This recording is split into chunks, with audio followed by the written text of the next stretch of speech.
Good evening and thank you for joining us for the Sausalito City Council Candidates Forum. We welcome our viewers joining us via live stream on YouTube and encourage you to engage in tonight's discussion by submitting questions. I'm Kim Huff, president of the Sausalito Womens Club, and I'd like to thank the League of Women Voters of Marin County for organizing and moderating tonight's event. This year, the League of Women Voters is celebrating 100 years of realizing its mission to empower voters and defend democracy. Moderating candidate forums is an important part of their vision of a democracy in which every citizen has the desire, the right, the knowledge, and the confidence to participate. The League is strictly nonpartisan organization and never supports or opposes individual candidates or political parties. Like the League, the Sausalito Womens Club has its roots in the last century and its wings stretched wide into the future. Founded in 1913 out of the struggle for women in Sausalito to have a voice in their community, the club's membership is focused on civic involvement, social, and conservation causes. The club's involvement in Sausalito local government affairs has evolved over the years as women gained a foothold not only in the voting booths, but in the halls of government. Like the League and everyone, we are using the newest technology to stay connected. Many of our meetings and events have become virtual or are live streamed as necessary, including our 2020 candidate forums. I would especially like to thank our club's civics committee for their dedication to our community and for working with the League to organize these forums. Thank you so much for participating in our democracy by joining us tonight. And now I hand the reins over to this evening's moderator, League member Ann Wakely. Hi, my name is Ann Wakely. I am president of the League of Women Voters in Marin County and your moderator for this evening's forum.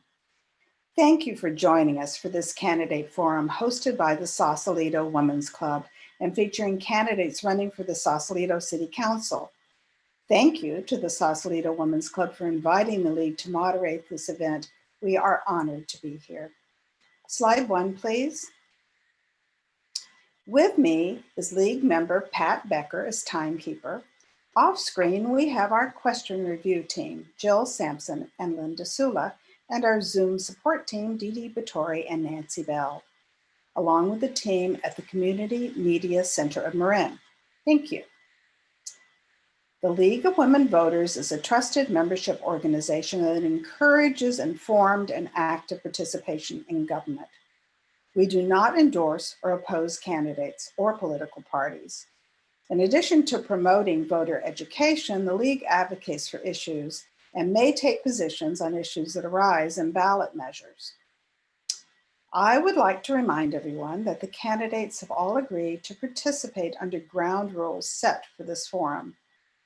In order to ensure impartiality, it is the League's policy that neither the forum moderator or question review team members live in the voting jurisdiction of the candidates represent, nor are they actively involved in the candidate's campaign. This evening's forum is being live streamed on the League's YouTube channel and facilitated through our partnership with the Community Media Center of Marin. This event is also being recorded and will be available on our website, marinlwv.org. For broader community access, a gavel-to-gavel production will be rebroadcast on CMCM TV's Channel 30. Days and times will be posted on our website. I would like to briefly explain the roles of the timekeeper and question review team. To ensure that our candidates stay within the allotted time, they will see a box designated clock. At the appropriate time, the box will turn yellow, indicating the candidate has 30 seconds remaining for their response. The box will remain yellow for approximately 10 seconds and then will go black. When the box turns red, the candidate should complete the sentence they are on and stop. You may submit your questions to the email address displayed on the screen, sausalitocc@marinlwv.org, anytime during the forum. Our team is standing by to review incoming questions. I want to assure you that they do not censor the questions. They simply screen questions to avoid duplication and to check for anything inappropriate. If you don't recognize your question, it might have been combined with other questions on the same topic. Due to time constraints, we may not be able to answer all questions submitted. Slide 2, please. There are 6 candidates running for 3 seats on the Sausalito City Council, all of whom are with us this evening. They are Melissa Blaustein, Joan Cox, Janelle Kelman, Vicki Nichols, Ian Sobieski, and Aaron Singer. Thank you. The candidates have been invited to make a 2-minute opening statement. After that, they will each have 1 minute to answer each question. To be fair, I will rotate the order in which they respond to the questions. For opening statements, we will begin with Ian Sobieski. Ian, unmute yourself and begin. There we go. Hi, I love Sausalito. I think this is a great place. So I want to start by acknowledging our city employees, community volunteers, and especially our current city council who have worked so hard to maintain and improve this place that we love. Even before the pandemic, I think we all knew that Sausalito had challenges. From our parks to our pensions, we knew we could do better. Now, we have a budget crisis to survive as well. I'm running for city council to help. About me, I navigated my own small business through 2 recessions. I've spent a 23-year career helping more than 100 small businesses grow, from neighborhood restaurants to high-tech startups. I've served on more than 20 boards of directors, and for 6 years, I served on the board of Meals on Wheels of San Francisco, a complex organization which delivers 3 million meals a year to older adults. All this has given me an MBA from the School of Hard Knocks. Through 2 recessions, I've had to work with teams to make budget decisions in the face of uncertainty. I've learned to be thrifty, the value of plans, and what to do when plans go awry. I've learned the importance of creativity and out-of-the-box thinking in opening up new possibilities. And I've done all this from a position where I never got to tell anybody what to do. I've always had to work by collaborating toward consensus.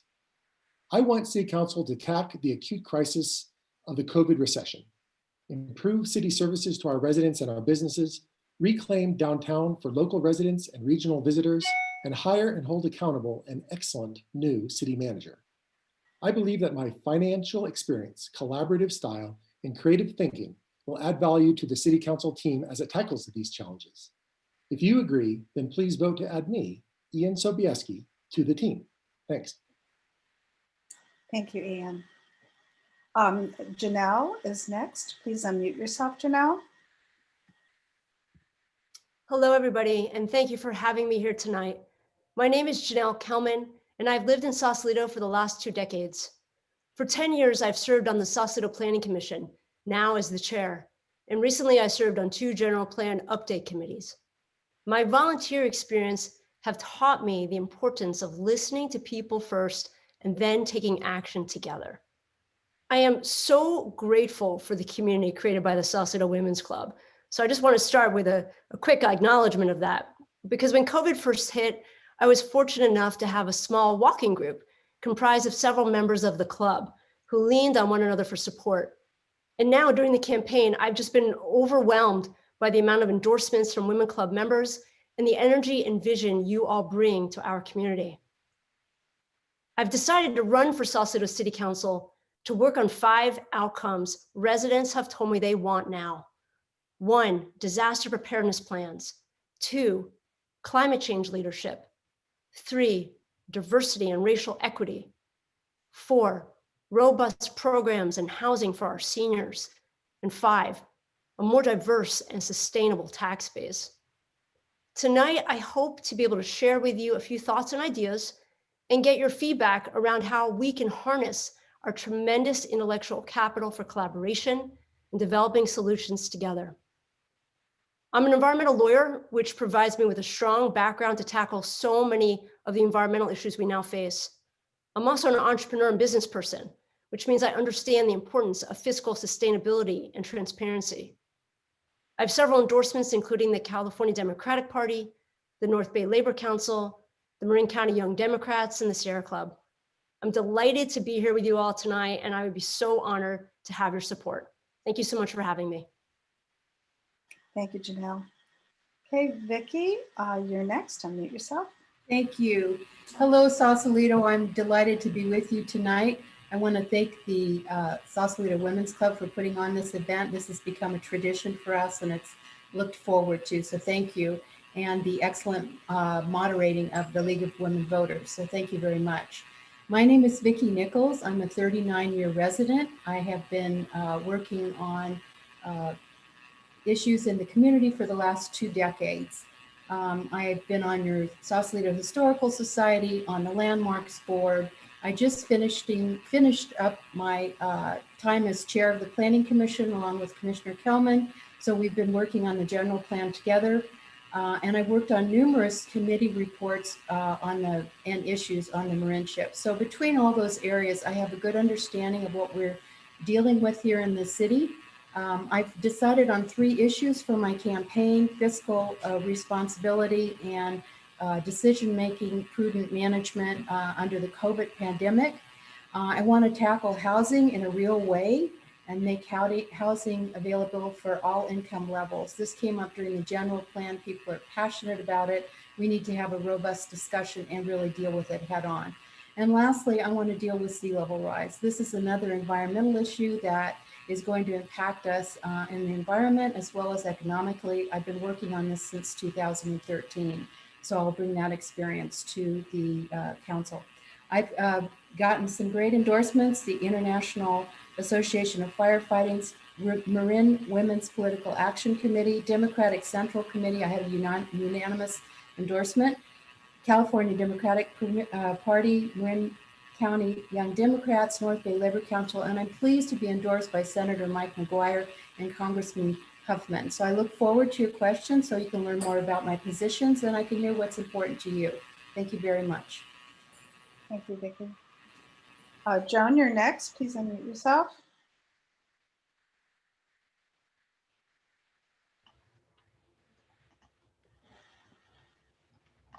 Hi, everybody. Thank you so much for the opportunity to participate in this forum. I'm Joan Cox, and I'm the only incumbent running for re-election to the Sausalito City Council. To provide some background for those of you who don't know me, I commenced my work in public service for the city of Sausalito 12 years ago, first serving 8 years as a planning commissioner, then the last 4 years as a council member, including serving as your mayor in 2018. As a 35-year resident, I'm steeped in Sausalito's history and invested in creating her best future. Like Ian, I think we all love Sausalito. I'm a member of the Sausalito Womens Club, and I'm proud to have earned the endorsements of many of you, both in 2016 and this year. By day, I'm a municipal lawyer representing cities and counties around the state, so I'm able to bring that experience to bear on my work for Sausalito. That work includes extensive budget planning and strategizing. For example, I assisted a large city navigate its way back from bankruptcy. Over the last 12 years as your planning commissioner, council member, and mayor, I worked hard to solve community issues, conserve city resources, and put residents first. As chair of the General Plan Advisory Committee, I demonstrated a clear commitment to protecting and preserving our small town quality of life and heritage of our waterfront while identifying creative solutions for housing. Working with city staff, I identified 8 potential new sites for affordable housing for seniors and workers. I'm proud to be endorsed by Senator Mike McGuire, Assembly Member Mark Levine, and many other regional leaders. And the reason for that is my motto as mayor was building bridges, not walls. And I'm proud to have done that throughout Sausalito and our neighboring jurisdictions. I'm Joan Cox. I'm running for City Council re-election, and I respectfully ask for your vote. Thank you. Thank you, Joan. Aaron, you are next. Please unmute yourself. All right, thank you. Thank you to the League of Women Voters and to the Sausalito Women's Club for holding this fantastic event. I am Marin Singer. Many of you know me as the Seaplane Guy. I own Seaplane Adventures at the north end of town, a 75-year-old business here in town. I'm a fourth owner in its history. But I've got a long 25-year history here in town. I started my first business here in 1994 in the loft at 110 Caledonia Street. There were two of us, and by 1998, when we sold the business, we had 100 people down at 80 Liberty Ship Way, and even part of the building across the street. So I've been involved in the city as a volunteer for over 2 decades. That includes being chairman of the board of the Sausalito Chamber of Commerce, twice chairman of the Business Advisory Committee, which is now the Economic Development Advisory Committee that Ian sits on. I'm a council member for the California Small Business Advisory Council with Assembly member Mark Levine. And I'm also currently on the board of the Marin City Community Development Corporation in our sister city of Marin City. Key issues to me are the recovery and rebuilding of our small business community in the face of this economic downturn, senior housing, school reunification, and maintaining our city services and solving our budget crisis that is also a part of this pandemic. So again, Aaron Singer running for City Council, and I hope to have your vote as well. Thank you, Aaron. Melissa. Thank you very much, League of Women Voters, and thank you to the Sausalito Women's Club. I really want to commend both of you for modifying to this interesting format in this different time. And I promise Sausalito Women's Club members, you will see the 2020 Jinx someday, because I'm a very proud member of our resilient Jinx class, and we love to sing, so just wait. And before I dive in, I really want to acknowledge all of our first responders who have been on the front lines of the glass fire. And I wanted to say that I heard from Battalion Chief Bouchard today and all of the Southern Marin Fire men and women about and thankful for our first responders. And boy, these fires are just another piece of the difficulties of the pandemic. It's been so hard on Sausalito families and Sausalito businesses. We won't be having a Halloween parade, which we all love so much. We'll never have a coffee at the Bridgeway Cafe again, or buy a card from Sausalito Stationery. And I know a lot of people are really focused on the national election this year, but I really believe it's at the local level where you get to determine what your everyday quality of life will look like. I have been so moved by the response of Sausalito to this pandemic, and I have proven that I care about our community deeply and am committed to a healthy future for Sausalito. I serve as vice chair of our Sustainability Commission, where I championed our single-use plastics ban. I also served on the General Plan Advisory Committee, where I pushed for and then helped craft and write a sustainability and climate change resiliency element. I'm a proud member of our Chamber of Commerce Board of Directors, where I'm helping work with businesses through their most difficult time. And I'm also the co-founder of the Active Allies Coordinating Committee of Sausalito, and was recently appointed to the countywide business task force on diversity, equity, and inclusion. My name is Melissa Blaustein. I'm a candidate for Sausalito City Council, and I would be so honored to have your vote and your support. Thank you, Melissa. Okay, now we will go to the questions. Our candidates will have 1 minute to answer these questions. So let's see, Janelle, you're gonna go first. First question, what is your plan to help struggling retail businesses, offices, and restaurants decimated by the pandemic, given the city's projected $4.5 million deficit? Yeah, that's such an important hot topic for us and question for us to answer. And it's actually one of the first priorities for me, should I get elected. I think we are in unprecedented times, but we also have tremendous opportunities. I believe that collectively we can do the undoable. And that means coming together to develop a game plan for our community. I think the very first thing we need to do is to hear from the business owners about what they need. And that means we need a public forum right away so we can understand what their constraints are, where they're struggling, and where they think we can help. So that transparency and that communication needs to start immediately. The second thing we need to do is to really leverage the unique attributes we have in Sausalito. I've been talking through this campaign about things like finding more opportunities for waterfront recreation. In the time of COVID, having the opportunity to play outside is actually the perfect way to help enhance our community. Thank you so much. Thank you, Janelle. Okay, next is Vicki. Unmute yourself, Vicki. Yes, thank you. So this is definitely a challenge, and we know that our small businesses have been hit hard, as Aaron has suggested and reminds us. I'm hoping that with the new iteration of our Economic Development Committee, we'll have we have some excellent people on that committee. I sat through all the interviews, a lot of talent. I hope that they will be able to do some interfacing with the business community and come up with some direction about where we can help them. I do think that we do need to speak with them, obviously, and I think this has been lacking somewhat in the community. So with the help of the chamber and the new committee, I hope that we have more robust dialogues. We have to figure out what they need. We can't tell them what they need. Thank you.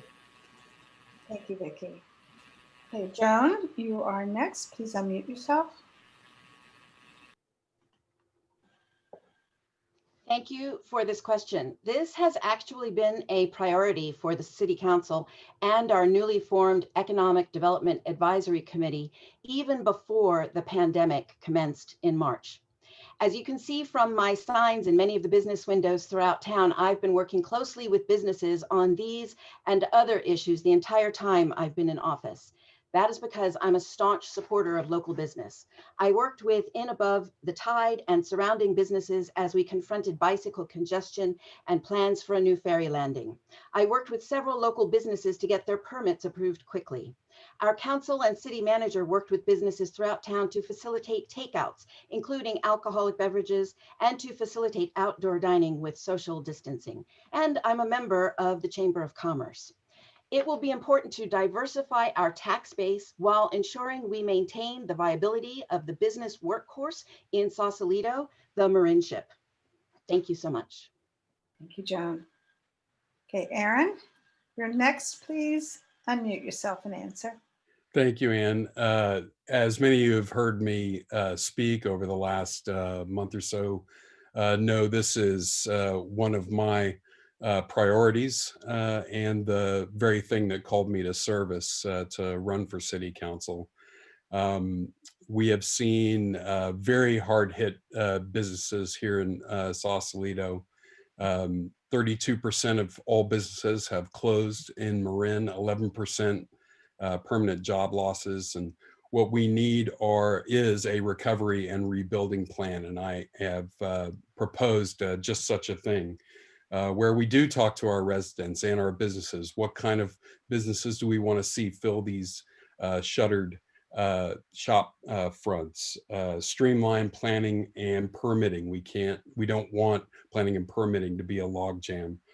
Do a brand initiative so Sausalito can tell its story, and then improve the way we attract overnight visitors and visitors who will create a relationship with our town and help us rebuild in the years to come.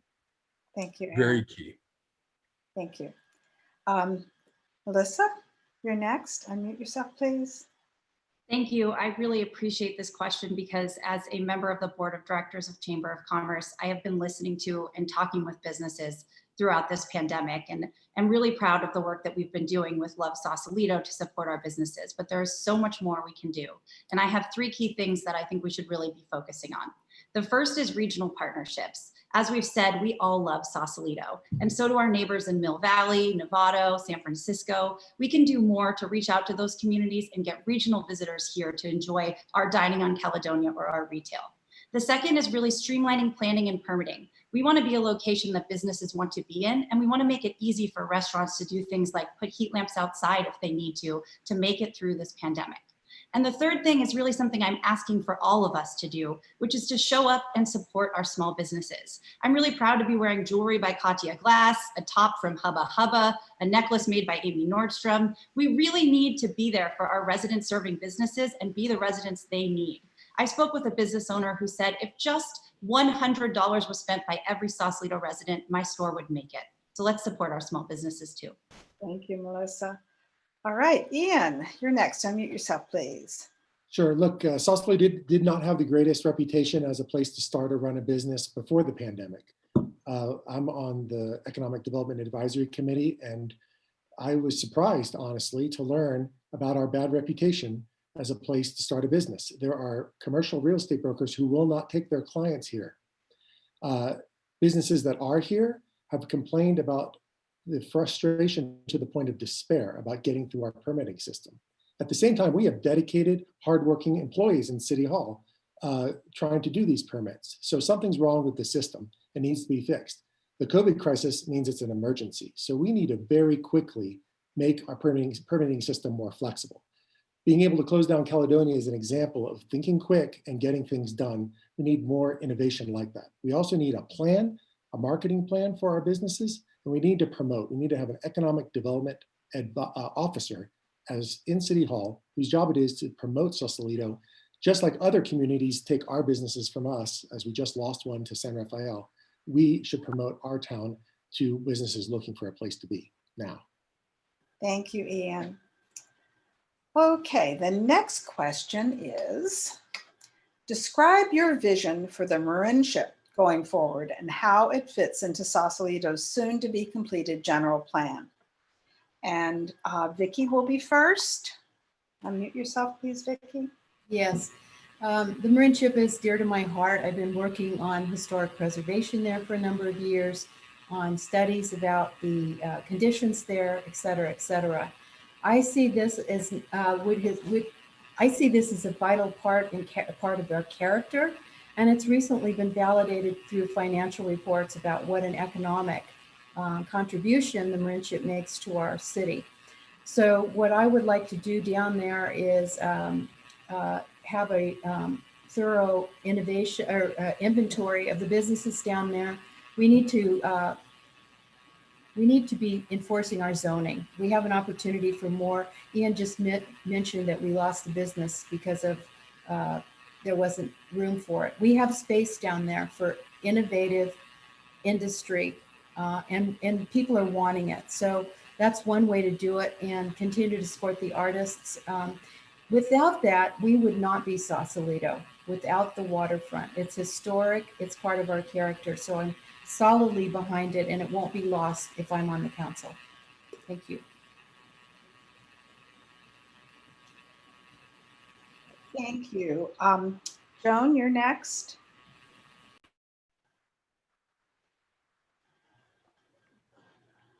Thank you. As the chair of the General Plan Advisory Committee, this has been one of the biggest priorities we've worked on over the last 4 years.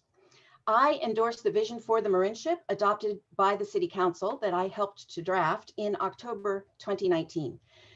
And here it is. The Marinship is a working waterfront maritime and industrial neighborhood that is planned and developed with innovative solutions to sea level rise, combined with regional and global sea level rise reduction and management programs.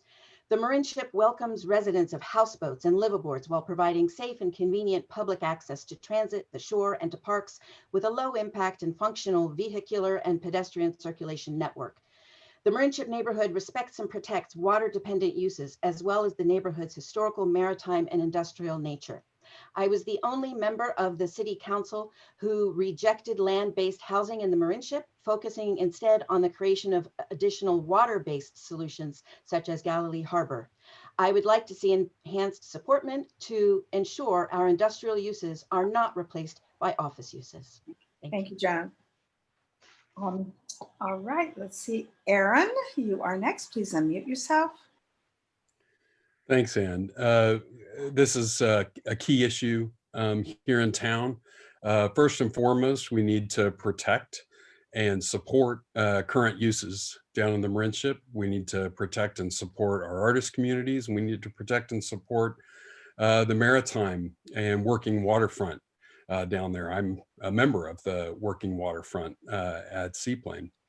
However, we also need to be open to having discussions about other uses in the Marin ship, including senior housing, including potentially converting some of the office space. I mean, we're looking at 42% occupancy right now in the Marin ship, and we need to do a better job of attracting innovative new companies that can fill some of that space. So I think an open conversation is going to be absolutely critical to the Marin ship's future. Thank you, Aaron. Melissa, please unmute yourself.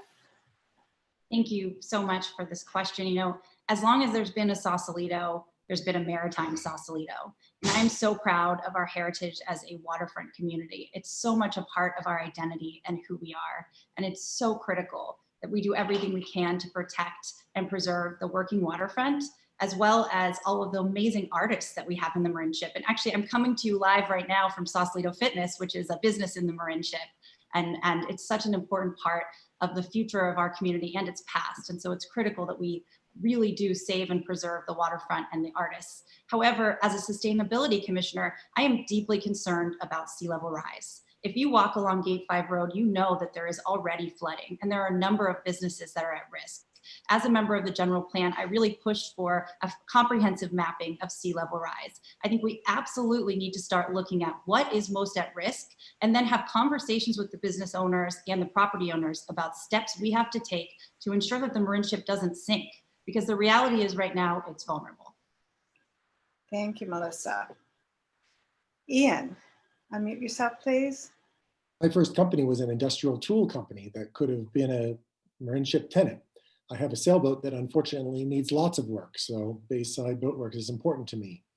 I asked my friend whose mother wrote the Marin ship specific plan, though, what people loved about the Marin ship, and he didn't talk about the fact that it's 1/3 of our business tax revenue. He talked about, which is important, he talked about it being a lifestyle.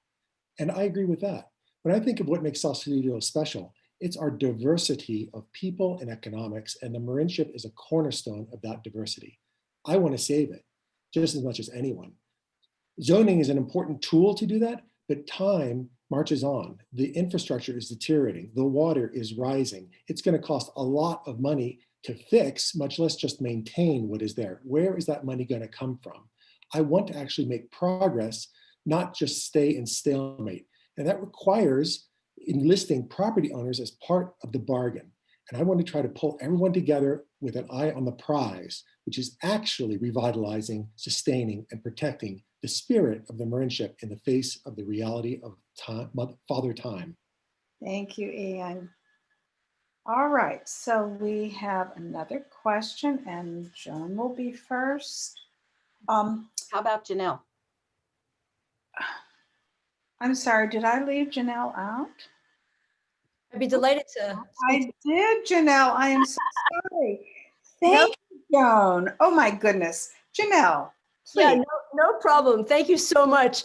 Here's the deal. The Marin ship is the economic engine of Sausalito. 40% of our sales tax comes from the Marin ship. And in a post-COVID economic recovery, we need a plan for a more stable and diversified tax base. That means we might need to consider becoming less reliant on tourism. Well, the good news is we can explore opportunities to encourage a stable manufacturing and light industrial base that can sustain us during economic downturn. And that is in the Marin ship. We have thriving light industrial businesses with unique attributes. Some of you know that when COVID first hit, I worked with several businesses in the Marin ship to fabricate and ship over 13,000 plastic face shields for free nationwide. We also manufactured and distributed for free pharmaceutical grade hand sanitizer. And we did that here. No other Southern Marin town has a light industrial hub so close to the waterfront. Yacht sales are up 120% in Sausalito. Boat sales are up 70% nationwide. We have an opportunity to continue to encourage the wonderful uses and businesses that are down there right now. Thank you. Thank you, Janelle. All right, now Joan. So the next question, how would you ensure that Sausalito has a thriving arts and culture industry during this time of budget crisis for both the city and the artists and moving forward? Well, I will tell you that our Marin specific plan, which is being integrated into our general plan, already goes a long way towards that. So for example, our Marin specific plan requires that if a business owner has applied arts business, they can have their tenancy occupied 50% by applied arts, and then 50% has to be by arts. So that's one way, that's one restriction. And I voted with the Planning Commission and with the City Council to migrate those requirements from the Marin specific plan into the general plan. Thank you, Joan. So next, Aaron, would you like to answer that question? Unmute yourself. Yes, thanks. I love this question. So number one, I think we can encourage live work uses in different parts of our town. There's a lot of opportunities to grow our live work spaces. I think we could do more, especially in this time of COVID-19, to come up with innovative new events, whether they be online or whether they be innovative events like is going on downtown right now with some of the painting of the murals, where we can highlight our artist community. I've heard a couple of suggestions of doing murals in different parts of town where we have some large brick walls, and these are things that we could do to encourage artistic participation in the beautification of our town. We really do need to support our artists. It's a critical part of our history here. Okay, Melissa, would you like to answer the question? Absolutely, and I appreciate that Aaron brought up the murals. I don't know if any of you have had the opportunity to walk down Bridgeway in the last week, but Sausalito Gallery, in partnership with the Chamber of Commerce, just completed a beautiful mural that is in place of what would have been an empty storefront. And for me, this is just one example of the ways that partnerships can help us to support our artists, especially during this difficult time. And right now, the city has a unique opportunity with the acquisition of the B of A building to really serve as a facilitator of what types of businesses we want where.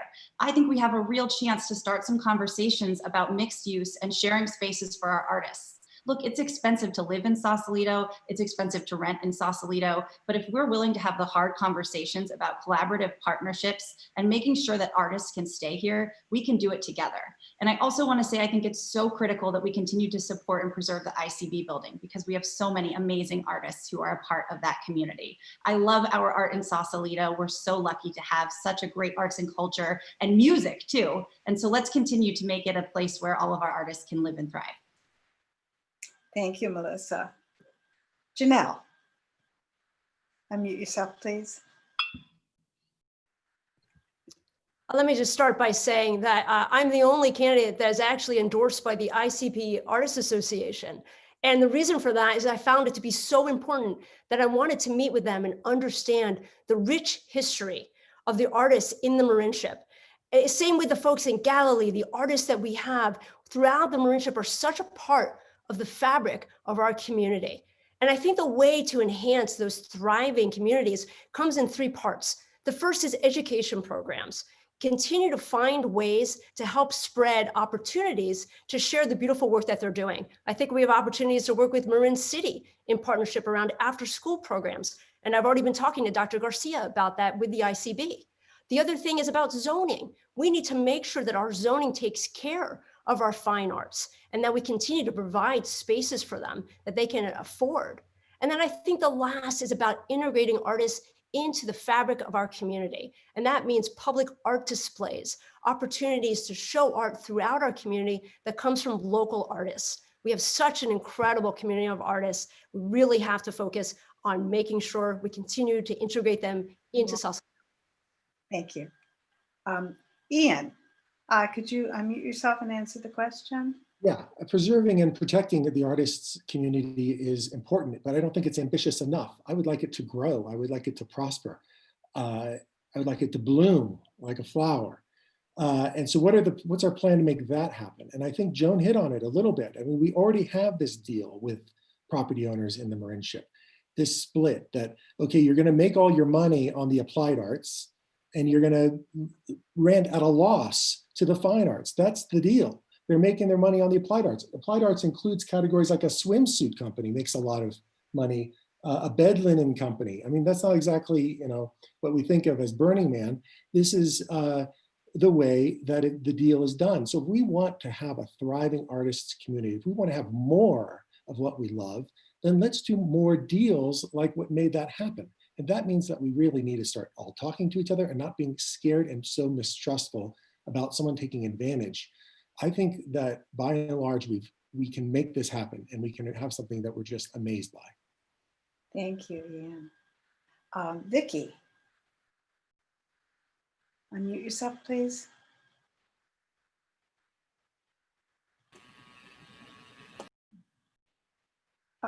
You're muted again.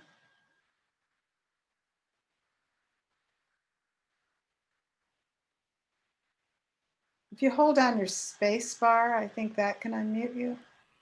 There you go. Oh, no, you're still muted.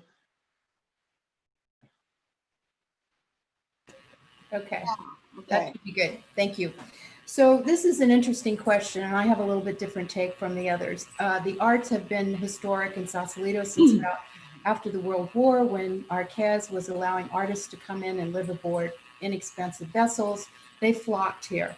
So we have a tradition that we need to maintain. We used to be well known for our artist community, but unfortunately the rents have caused many of them to have to move out. So if there's any influence the city might have on the landlords and keeping that affordable, that would be one thing. We also, the city does support artistic endeavors and through our economical rents at the MLK site. That's a priority. It used to be. So, and I would also want to reinvigorate our arts commission. That should be who is vetting these murals and stuff. We need some kind of way to vet this. It can't just be open-ended, or that's why it was discontinued before. So I think we need to revive it and bring it back and promote that way. Thank you, Vicki. Okay, for the next question, what are your thoughts on affordable housing development in Sausalito? And let's see, Aaron, you go first. All right, thank you. Well, we have two housing issues that we should be talking about here in Sausalito: affordable housing and senior housing. These are two communities that are very important to us, and we are in deficit on the amount of housing to accommodate. On the affordable housing side, again, we should be looking at different places and different uses where these projects could take place. We should be looking at accelerating our ability to build ADUs throughout town for those who are working on it, and that's going to require removing log jams in permitting and planning. And in senior housing, there are fantastic projects that are already been formulated, including memory care and assisted care, and we should be looking very closely at those. Thank you, Aaron. Melissa, would you unmute yourself, please, and answer the question? I'm so happy to see a conversation about housing at the forefront of this forum. I am so passionate about this issue. I serve on the Blue Ribbon Committee on Housing that Mayor Cox, then Cox, formed, and I also serve on the Rotary Senior Housing Board. And I think that for me, the reason that this is so critical is because we all love our community. We're so lucky to live here. But the folks who serve our community, like our firefighters and our teachers, can't afford to live here. If you're serving our community, you deserve to live in it. And I also think that we need to really do more to make more opportunities for anyone who'd like to be or have a chance to share in the beauty of Sausalito to do that. We need to have a really comprehensive discussion about where housing goes in our community. I was proud to work on the inclusionary ordinance as part of the Blue Ribbon Committee to make sure that any housing project includes at least 15% affordable housing. I also pushed for an impact assessment fee so that any new constructions include a fee for where you're not going to introduce a second unit, but there's more that we need to do together. We need to be brave enough to look at every possible opportunity for housing in our community and find the right choices for our fair share. Thank you. Thank you, Melissa. Ian, could you unmute yourself and answer? I think people's feeling about affordable housing differs if the affordable housing proposed being built looks like a shoebox versus if it looks like Galilee Harbor. I think the details matter. And that's why the general plan, though an important legal document required by the state and essential for the operating of our municipality, still doesn't actually show the idea of what will be built where. Our process for, the fact is many people will be okay with affordable housing, just not in their neighborhood. The way you cross that chasm, the way you bring people together is to show specifically what we're talking about. And to do that, you need actual design proposals so that people can imagine and see what goes where and how everything fits together. So we need to supplement our general plan with an actual vision document for our town that meets our obligations to the state under state law, as well as accommodates what we want our town to look at. Like, we want to preserve Sausalito's character, how it looks, how it feels. That's a design problem. It's not rocket science. I think we can crack it, but it requires actually proceeding with a deliberate plan to do so. Thank you, Ian. Janelle, would you unmute yourself and answer? You know, as a longtime planning commissioner, I can tell you that Sausalito has several locations on high ground, not subject to flooding, that would be ideal affordable housing sites. We need to study those sites in aggregate to determine the total number of units.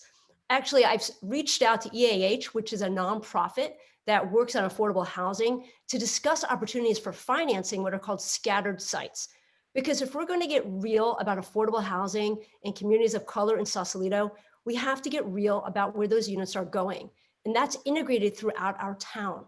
We have to commit to this because related to good affordable housing are good, well-paying jobs. And also I want to mention, I'll continue to support our ADU and JADU program as an opportunity for affordable units. I'm happy to report that last night at our Planning Commission meeting, which ended at 11:30 p.m., we managed to get through the recommendations to the City Council for our new ADU JADU ordinance. Extremely excited about that. So I think we have a lot of opportunities here. It's a win-win for the city, and we have some sites that we can look at. Good, thanks, Janelle. Vicki. Yes, thank you. The housing issue, as I mentioned in my introduction, is my sort of second theme here that I'm concerned about. This came up over and over during the general plan process. This has gotten the community in a twist. This is a big issue. We need to start robust conversations. And I just want to, for the record, correct something as a planning commissioner. ADUs are practically free for all. You just go, you don't even go to planning. You just go to the window. The state licensing has really opened these up, and Sausalito is using using them to its advantage. So my plan would be to start a robust conversation with the community. I want to know where they want the housing, what type, where we can put it. We have inventories already identified in our housing element. I learned about a new housing option last night from Sybil Voltaire from our aging group called TAM, which is kind of a communal type living. So I want to look at every type of housing. I don't want to exclude anything. We'll evaluate it as a community and decide together what we want. Thank you. Thank you, Vicki. Joan. Thank you. This is my raison d'etre. So as a planning commissioner and a city council member, I have worked on developing the city's housing elements since 2008, and I'm looking forward to continuing to roll up my sleeves to tackle this issue. I'm a champion of affordable housing in Sausalito. I serve on numerous state and local committees to identify funding and optimum sites for housing the homeless and for providing affordable housing for seniors and workers and others in Marin and here in Sausalito. I have already worked with city staff to develop a list of 8 potential sites for affordable housing for seniors in Sausalito, including our corporation yard. I am responsible for creating Sausalito's ADU and JADU programs. Prior to my involvement on the Housing Committee, we banned ADUs. I'm working with Senator McGuire to identify grant funding for affordable housing here in Sausalito. I'm working with BCDC to allow us more water-based housing in Sausalito. So I'm a champion for affordable housing. Thank you. Jen. All right, our next question, Melissa will go first. This one, okay, Sausalito's neighboring cities are not as dependent on tourism as Sausalito. How do they make ends meet? What do they do differently that Sausalito could or should learn from them? Thank you. Again, I think we have a beautiful problem in that we all love Sausalito. It's so special and such an amazing place that so many people want to come here and have the opportunity to share in that. So that's why we have tourists from around the world who look forward to walking the waterfront and sharing the beautiful views that we as residents get to do every day. I think that other communities do a good job of, as I mentioned previously on supporting small businesses, really attracting regional partners. And we talk a lot at the Chamber of Commerce about how we can do more to bring in our regional neighbors and attract the type of visitor we'd like to see, who would spend a night maybe at the Madrona and have a dinner at Poggio, or who would be more willing to spend money shopping on Caledonia Street. This requires partnerships with our local chambers. I serve on our countywide business task force on diversity, equity, and inclusion, and I have been able to make relationships with Chamber of Commerce heads from across Marin County. We can leverage those to get more of our friends and neighbors from nearby to come here and enjoy Sausalito. That way we will have more visitors that we know, our friends and neighbors, and we can help them out through this difficult time and visit their communities as well. Thank you, Melissa. Ian? Well, I think we should keep some things in perspective. The Marin ship does generate more than 1/3 of our business tax revenue. We have a pretty diverse economy in Sausalito. We're not as, tourism is important, but it's pretty diverse. The real problem for us is that we don't have a good reputation for attracting business. We have a lot of opportunity to attract a lot more tax revenue and generate many more jobs in our town if we actually had an economic development plan, an economic development officer, if we attacked our bad reputation for attracting businesses. Even in this COVID crisis, several sectors have been decimated, the hotel industry and the restaurant business in particular. Sales tax, surprisingly, though it's gone down in our retail stores, we've actually gotten an equal amount back from the general fund of the state of California. So we need to think long-term about what kind of mix we want to have here in town. And I think, and I would advocate for this kind of diversity. One issue with tourists downtown is that we have abandoned our downtown to day tourists. We've abandoned it to our residents and we've abandoned it to our neighboring communities. I think we should fix that so our downtown becomes attractive to regional visitors from Marin City, from Mill Valley, and from our own town. Thank you, Ian. Janelle.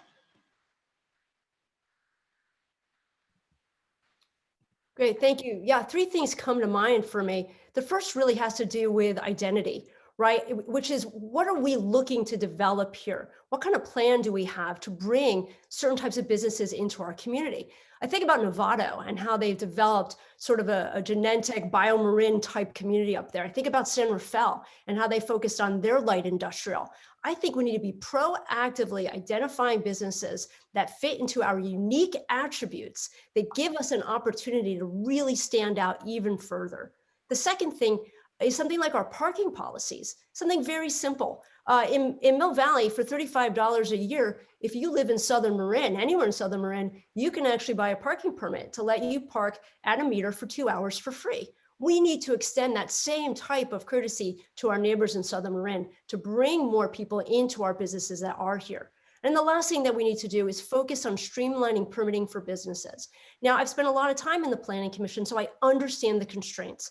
And I know that we have good intentions, but there's so many things that we can improve. And I have the knowledge to be able to help us navigate that. Thank you, Janelle. All right, Vicki.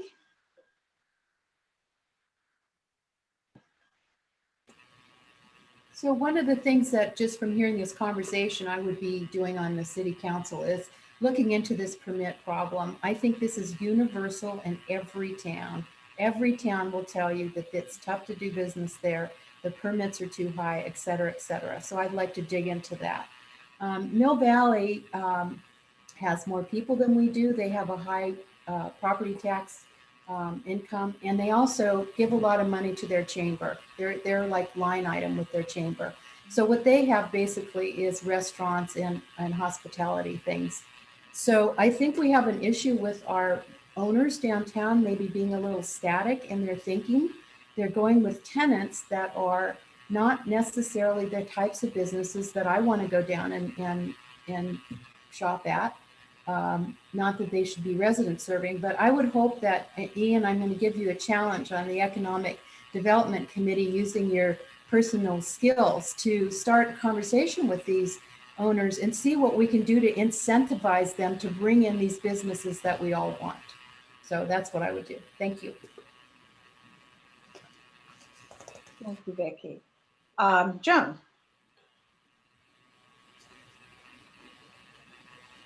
Thank you. It's actually a little bit of a misnomer that we are wholly dependent on tourism in Sausalito. Our biggest revenue source is our property taxes, and we are fortunate in that our home values in Sausalito tend to be sustainable, even as home values in other cities suffer during a recession. What's more, as I already mentioned, our Marin ship is our workhorse when it comes to tax revenues in Sausalito. So it will be important to preserve our Marin ship, but also to diversify our tax base.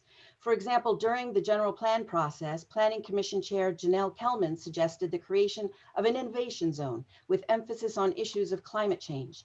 This is an opportunity to develop complementary business uses in the Marin ship and diversify our tax base.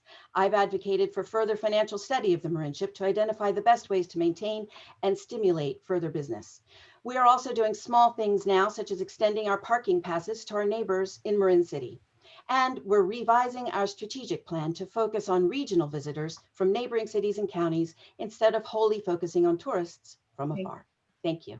Thank you. Aaron. Thank you. This is a huge problem. In Marin County, we've seen business closures go up from 32% to 49%. And Sausalito has been hit pretty hard, and we're suffering some of those losses. So I've been advocating for this for months now. We need a plan. We need a recovery and rebuilding plan, and that's going to include a diverse look at businesses all over town, and residents. We're all going to have to get involved and decide what kind of businesses do we want to see fill some of these empty storefronts and empty office buildings. The second part of that plan is looking at changing the way we approach tourism. People are going to come to Sausalito no matter how nice or not nice we are to them. And we need to attract people that will create a relationship with our town, long-term relationships, where they come, spend the night, eat in our restaurants, shop at our shops, go home, and come back a few months later. That's part of my recovery and rebuilding plan. Thank you, Aaron. I just got a message that I might have skipped. Ian, did I skip you on that question, Ian? No? Okay, good. All right, great. So next question. And Ian, you will actually go first on this next question. What is your opinion about maintaining Sausalito's current moratorium on all short-term rentals under 1 month? Right. I just want to acknowledge one thing Vicki said. She's absolutely right. No one talks to our business landlords, and a huge help would be just if we could have someone helping to coordinate who they rent their places to. So on short-term rentals, it's prohibited. And I'm really pleased, actually, in the course of running for office, I tried to understand more about our prohibition, and I discovered a loophole that after 12 months, someone can repost their short-term rental listing on Airbnb, and they get another courtesy notice to take it down, even after they got one notice the year prior to take it down. And I'm very pleased that just by asking that question and discovering that loophole, our city staff has decided to close that loophole. So now a violator who puts their listing back on after 12 months will get a fine first rather than another warning. I am open-minded about everything, but reapproaching STRs now is not appropriate given the lack of trust in this town, and it's not one of the top issues that we have to deal with.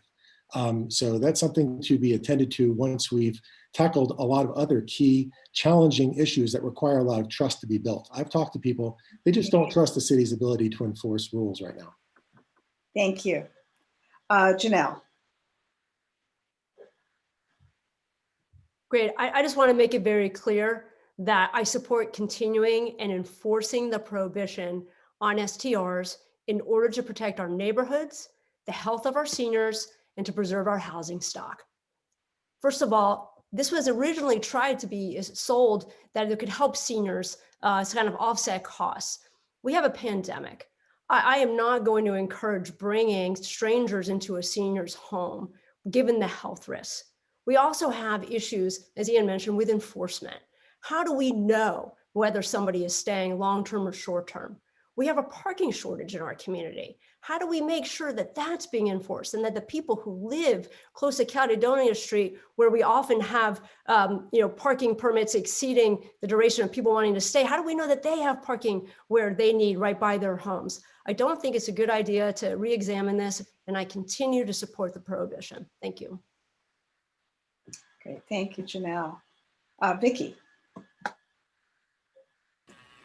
I'm actually glad this has come up. I never did have an opportunity to share my opinion because this actually went to the council before it ever went to the planning commission. So I was trying to reserve my opinions, having an open mind and not wanting to recuse myself. However, here it is. My opinion is that we need to continue the ban on this. And the reason, in addition to the reasons that Janelle mentioned, I think it is a neighborhood destroyer. But from a planning perspective, I could never square the fact that you introduce a business use, which is what this is, it's a business, spot zone into a residential area with no opportunity for the residential person to have any say in it, except when you get to the point that you're making complaints. So it just doesn't square to me. It's spot zoning, and I don't think it's appropriate. And I know we have a service now, but I hear these reports too, we get periodically, and I'm like, wait a minute, why do we still have some that are not squaring up with the rules? So I am not in favor of changing it. Thank you. Joan. Thank you. I voted with a unanimous city council to prohibit short-term rentals in order to preserve our housing stock and preserve our neighborhoods. Prior to voting to continue our ban, short-term renters actually caused a couple of fires in Sausalito, and then fire trucks were unable to easily reach the homes because their cars blocked the streets. That being said, I'm a huge advocate of home sharing. In Marin County, EPC, now known as Covia, runs the home sharing program. They created 500 home sharing matches in San Mateo County annually. Here in Sausalito, we have the opportunity for affordable, readily available housing that does not require any remodeling, as does a JADU or an ADU. And so I'm a huge advocate for home sharing as a very viable alternative to short-term rentals. Thank you. Thank you, Joan. Aaron, please unmute yourself. Thanks. Thank you. I also support the status quo, and I want to agree very wholeheartedly with Ian that this is probably a little bit down the list on critical issues facing our town. I think obviously we need to face the economic issues and the rebuilding of our small business community. Joan brought up public safety. We haven't talked a lot about that this evening, but public safety, we've all lived through one of the most stressful summers and early autumns of our lives, and our town has done a lot of work in public safety, a lot of fantastic work, Southern Marin Fire District and the Police Department. But one place that I think we have a lot of room for work is training our residents to be ready to know exactly what to do if something happens here. So I agree. I think lower priority. Okay, thank you, Aaron. All right. So the next question, Melissa. Oh, Melissa, oh goodness, I just keep doing this, don't I? I'm working with a grid and I get lost on it, Melissa, so sorry. It's okay, it's not like we're all together, so you have to make, it's absolutely fine. It's a fun interlude every time this happens. Now do I start the clock? Now we start the clock, okay. I absolutely am in favor of maintaining the status quo of the ban on short-term rentals, and here's why. Like I mentioned before, if you're a city worker and you serve our community and you can't live in our community, that's not right. Right now, we don't have enough homes to provide affordable housing for our teachers and our firefighters and our city workers. We have absolutely no business welcoming visitors into our housing stock when we can't even provide for the people who are working so hard to serve our community every single day. That's why I'm so excited about the next 4 years and the open conversations that may come up if I'm elected on housing, especially with the housing requirements that the state is proposing. I've had conversations with Senator Mike McGuire, who's an endorser of my campaign, about the future of housing in our community and what it looks like. And we need to make sure that we are doing our fair share and we're deciding where housing goes before the state decides for us. And I believe that we can do that together. We can provide for our teachers and our firefighters and for anyone else who wants the opportunity to share in our great community. Thank you. Thank you, Melissa.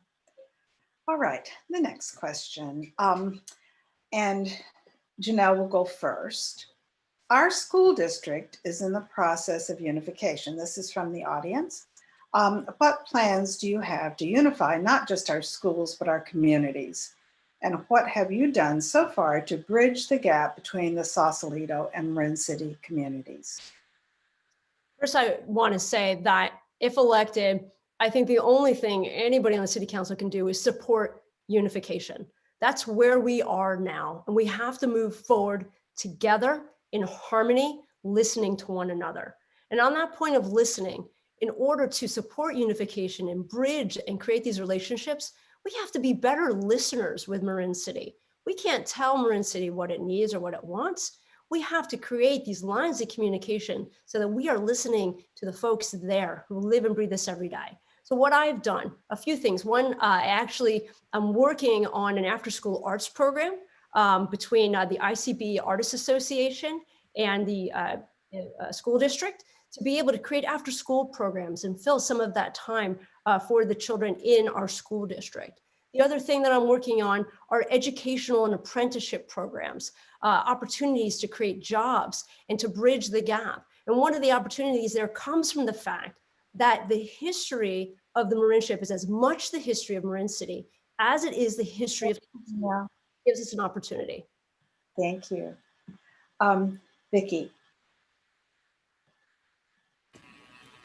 So I as well support the unification efforts. In fact, I attend as many meetings as I can. I'm amazed at Superintendent Garcia's ability to have broached this very in-depth, complicated process. I think that, one thing I would do is certainly engage more with Marin City. I actually have worked over there for 10 years in the school districts with the third graders as a program from the Sausalito Historical District. So we go over and we speak with them. I attend numerous events over there. So what I think we need to be doing is, as we used to do, having the school district at council meetings, et cetera. And why don't we ever go to Marin City, for gosh sake? They don't need to always come to us. So I think that a good part of that is going to be the tone of the council. And I think we need to start re-engaging because those kids pick up on what we're doing. So we better start setting a good example. Thank you, Vicki. Joan, your turn. Thank you. I think looking after our neighbors is one of the most important issues facing Sausalito. Marin City is less than a mile away from Sausalito. We're separated by a tunnel, and yet their life expectancy is 10 years less than those of us living in Sausalito. I believe the schools issue is one of the biggest issues facing Sausalito, even though we have no jurisdiction over it. So over the last 4 years, I've participated in countless meetings with community leaders in Sausalito and Marin City to move the unification process forward. I met with incoming Supervisor Stephanie Moulton-Peters to advocate for further unification, perhaps with the Mill Valley School District on the appropriate terms. I'm the only candidate who has received her endorsement. I've met on numerous occasions with members of the Community Services District and the Sausalito Marin City School District. Board members from each of those organizations actually accompanied me 2 years in a row in the 4th of July parade. And I marched in the parade lighting the tunnel between Sausalito and Marin City. So this is a hugely important issue for me. Thanks.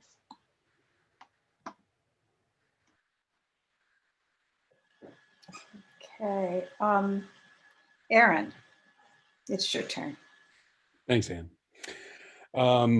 I wholeheartedly support the reunification effort, and I want to commend everyone on both boards for the incredible work that they have done. Joe Burns and Tom, who have done fantastic work through, and the entire City Council, fantastic work on furthering this. I've been working with Performing Stars and Felicia Gaston for 10 years on things in Marin City. We do a Santa Seaplane event every year. It's a lot of fun. I'm also on the board of the Marin City Community Development Corporation, where we're doing fantastic work with jobs and training and career development in Marin City and actually abroad in other parts of Marin. And I advocate for Marin City and Sausalito to become true sister cities. We are sister cities, and we should be giving that to each other. Thank you, Aaron. Melissa, your turn. You want to unmute yourself? Thank you so much. I'm really excited about the conversations around unifying our schools, because I see this as a real opportunity to have a conversation about unifying not just our schools, but really unifying our community.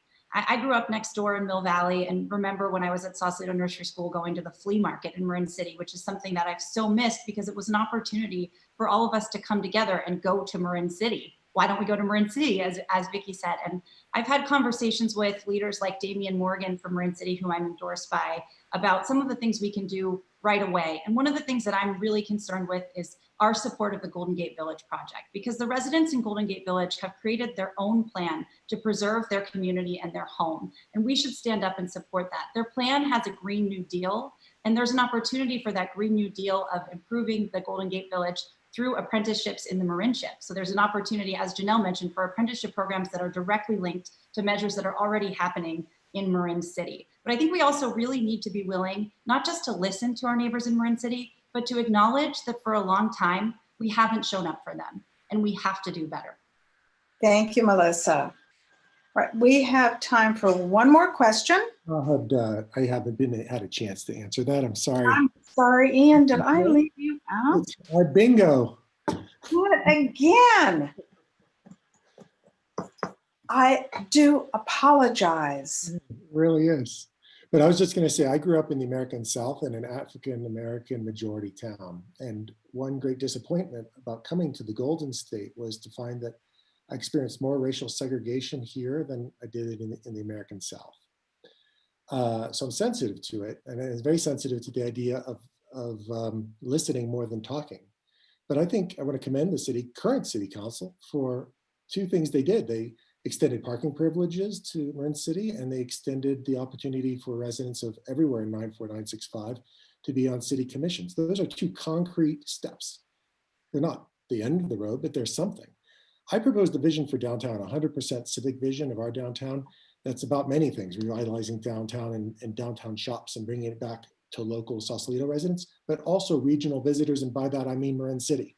If we make our downtown and our places welcoming to everyone, then maybe everyone will come. I would also love to explore using tax breaks to help promote minority-owned businesses in Sausalito. It'd be great to not just diversify our residents, but diversify the racial makeup of our business owners. And I'd love to use active tax policy to do so. Thank you, Ian. All right, now we have time for one more question. And I am sorry about that, Ian. All right, and the first person to answer that will be Vicki.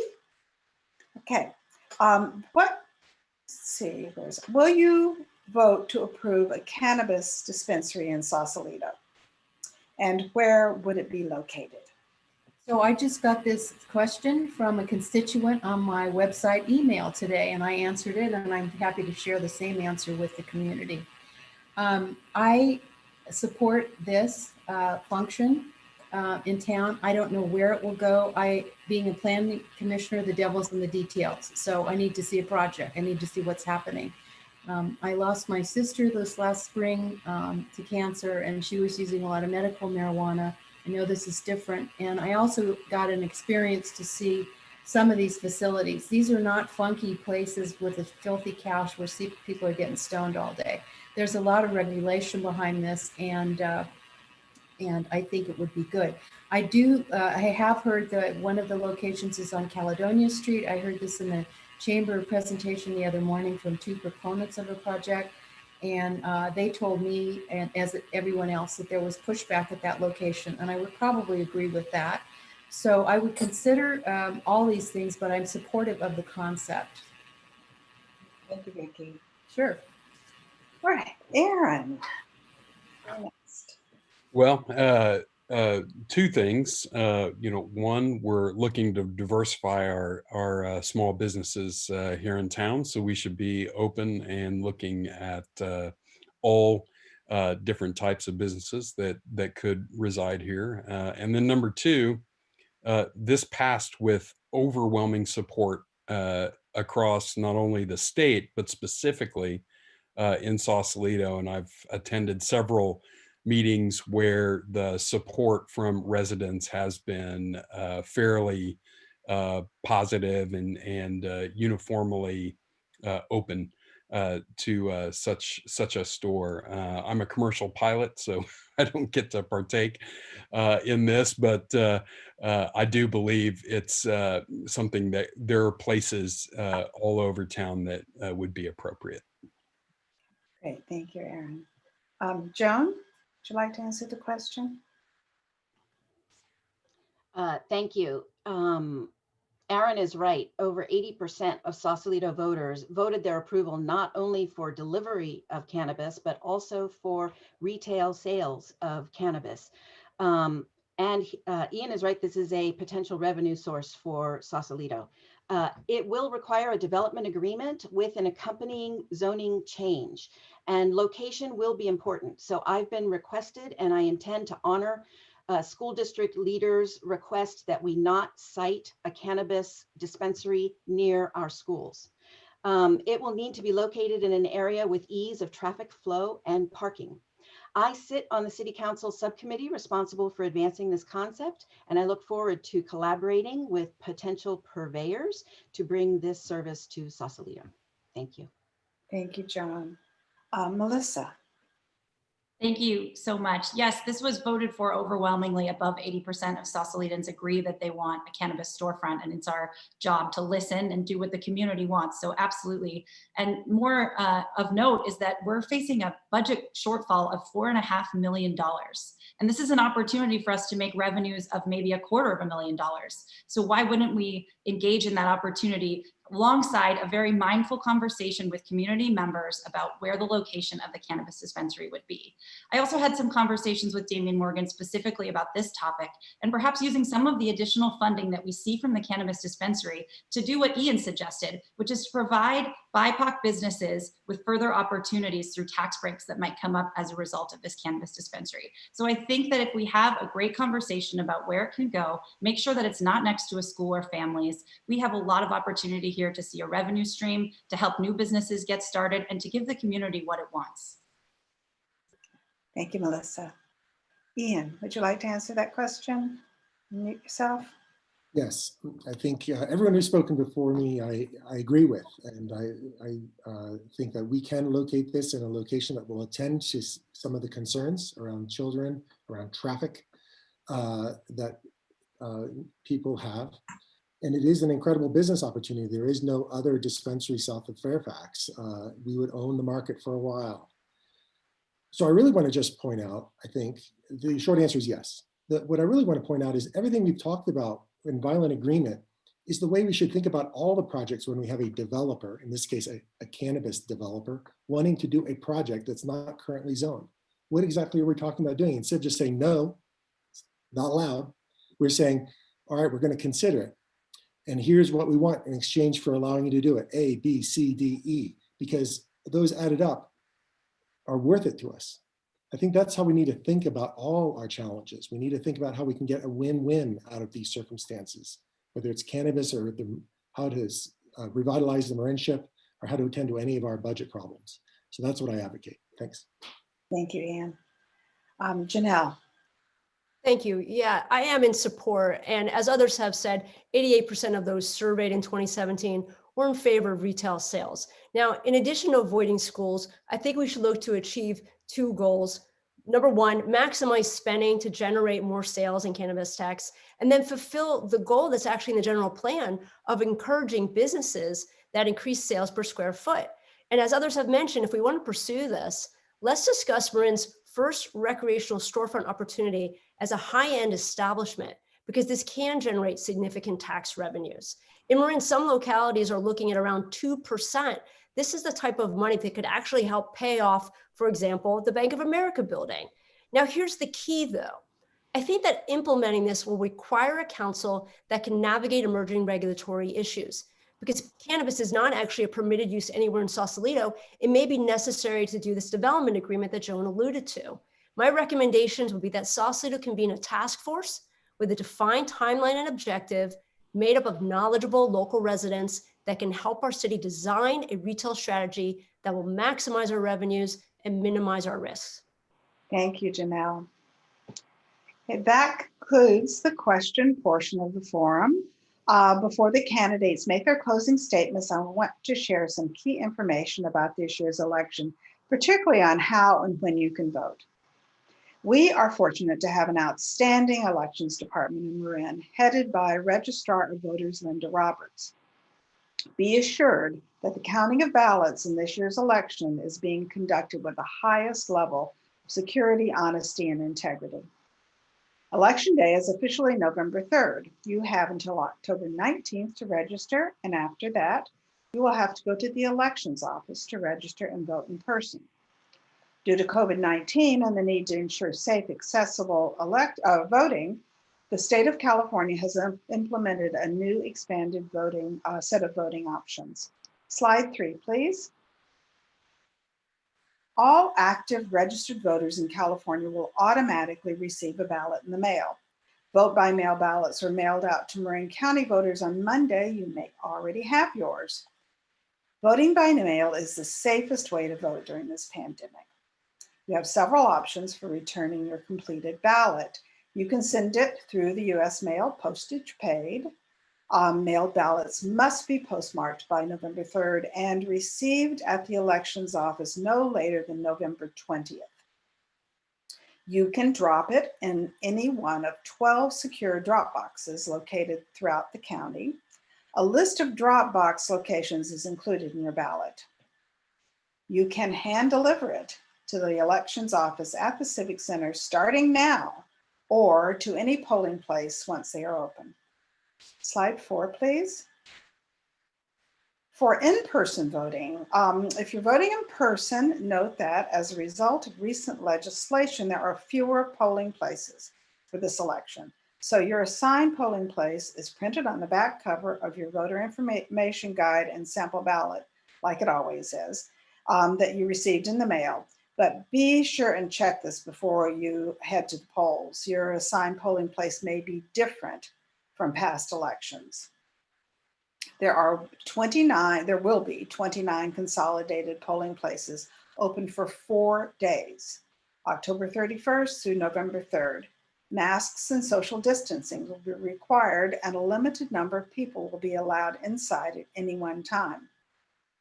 It's also possible to vote in person at the Elections Department in the Civic Center during regular business hours from now through Election Day.